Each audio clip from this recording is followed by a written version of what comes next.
Hey, salut les amis, bienvenue dans cette nouvelle vidéo. Donc aujourd'hui on se retrouve pour commenter une séance que j'ai faite avec Garnet. Donc c'est une séance pendant laquelle je travaille particulièrement sur l'épaule en dedans et l'appuyé.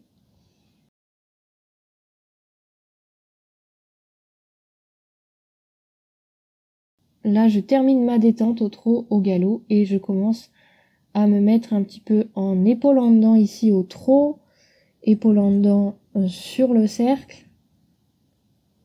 Donc l'épaule en dedans sur le cercle, les hanches parcourent plus de chemin que les épaules. Et donc du coup ça demande au cheval en fait de mobiliser davantage ses hanches, de gagner en rapidité dans ses hanches. Et ensuite là je pars en appuyé. Donc on voit que l'appuyé est assez timide par rapport à ce qu'il est capable de donner. J'ai un petit peu des résistances dans la bouche. Il va pas jusqu'au bout de sa diagonale. Donc en fait à ce moment-là je constate qu'il y a des raideurs dans l'appuyé, qu'il manque un peu de souplesse dans l'appuyé, et pour cause, ça fait un moment que j'ai pas travaillé spécifiquement l'appuyé, du coup ça va être l'occasion de revoir ça. Donc là je reprends épaule en dedans à gauche, épaule gauche en dedans sur la piste, et ensuite j'enchaîne.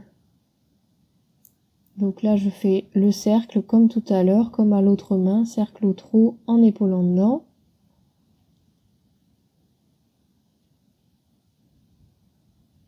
Pour qu'il réponde bien à ma jambe gauche. D'ailleurs ma jambe devrait être un peu plus avancée. Voilà, quelques résistances. Et du coup comme j'ai rencontré des résistances, il a voulu anticiper pour partir sur la diagonale. Du coup je continue sur la piste. J'attends finalement qu'il soit bien dans l'épaule en dedans avant de partir sur l'appuyé. Et là je pars sur un appuyé à gauche.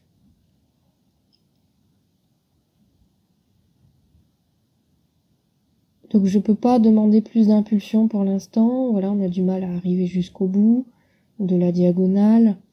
Donc vraiment, il y a un manque de travail évident sur cet appuyé.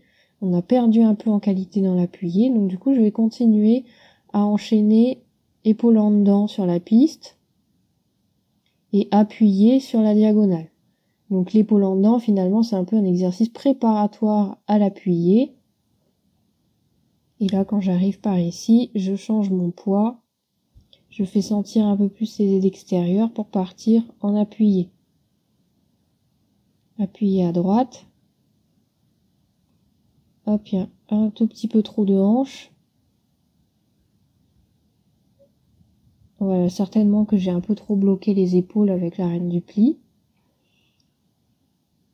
Et là, je recommence tout de suite appuyer de l'autre côté, parce que je voudrais refaire rapidement en fait cet appuyé là.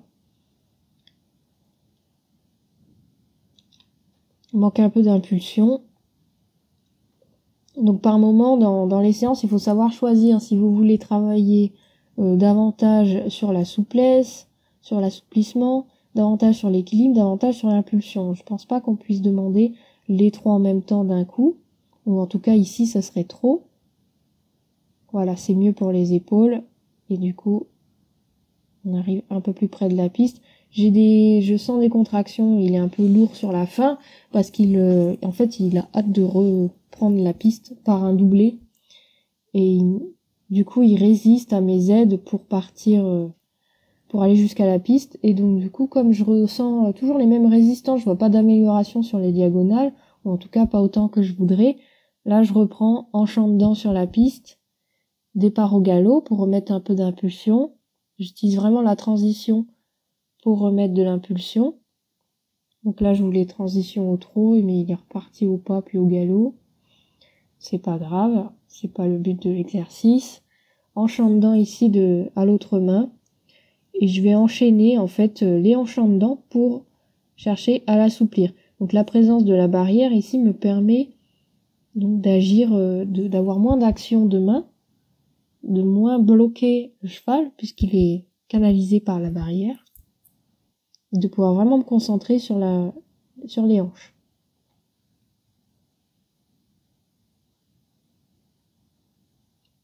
Voilà, départ au galop, diagonale, transition au trot. Et même chose ici, de nouveau en chantant.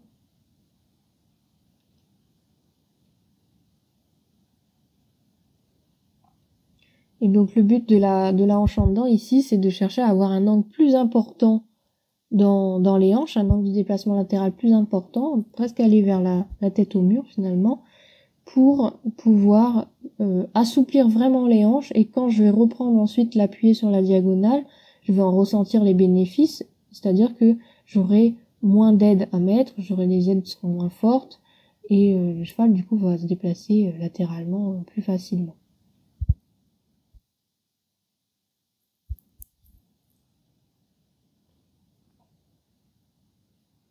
Voilà, et donc là, je peux demander plus d'angle en emmenant les deux mains vers la gauche, vers l'extérieur. Et ça m'évite de devoir forcer avec la jambe gauche et de devoir me tordre dans le déplacement latéral.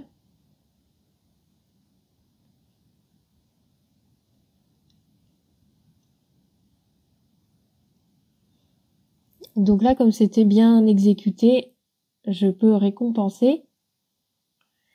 Et ensuite, je vais pouvoir reprendre mon exercice initial que j'étais en train de faire, donc d'épaule en dedans, puis diagonale en appuyé.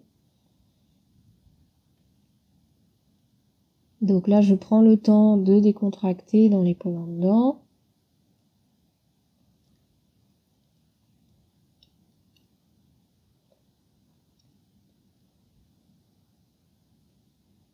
Voilà, jusqu'au bout, ne pas le laisser anticiper, et là, appuyer.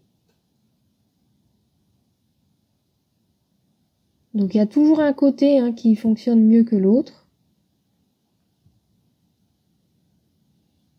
Voilà, et sur la fin, je mets volontairement les hanches un peu plus, comme pour une croupe au mur. Ça évite qu'il se jette sur son épaule pour arriver à la piste. Donc on peut enchaîner des diagonales en appuyé et partir en croupe au mur sur la piste pour empêcher le cheval de se remettre dans l'axe de la diagonale sur la fin, sur les deux dernières foulées. Donc c'est pour ça que je prends cette précaution là, mais bon, après je pourrais m'en passer.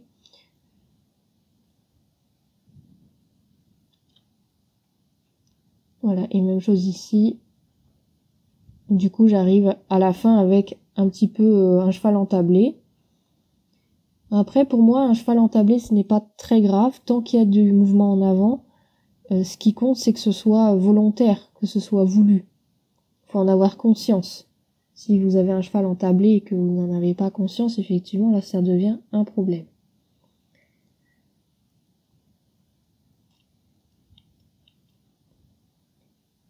Et donc, du coup, on voit que globalement, quand même, dans l'appuyé, j'ai un peu plus d'impulsion après avoir fait la hanche en dedans, et j'ai un meilleur angle. On voit que ça croise mieux derrière.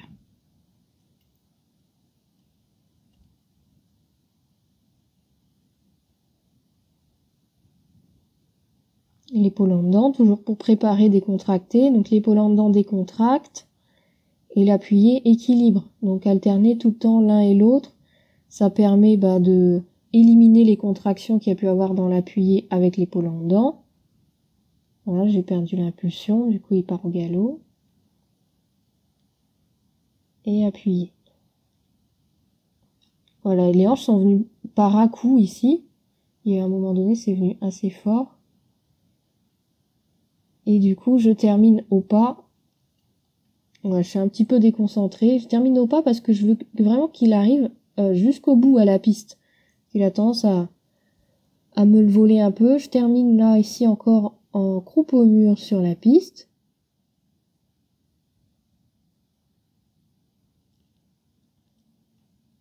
Et je recommence au trot l'exercice. Donc l'intérêt de repasser au pas dans un appuyé, c'est quand on a un cheval qui se déconcentre ou qui donne pas assez de mouvement latéral, le fait de revenir au pas, ça permet de retrouver un peu plus d'équilibre et de pouvoir finir l'exercice correctement.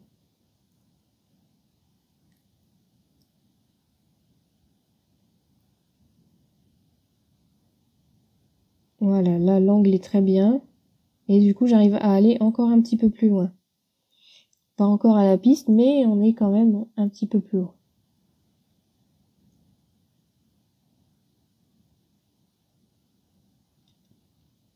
Voilà, là j'ai un peu des résistances dans l'épaule en dedans.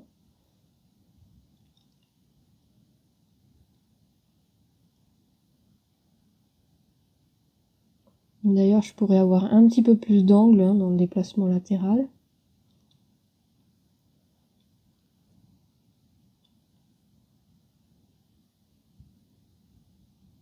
Voilà, et du coup, comme tout à l'heure, j'étais repassée au pas, on voit que, bon, là, sur la fin, il s'est un petit peu...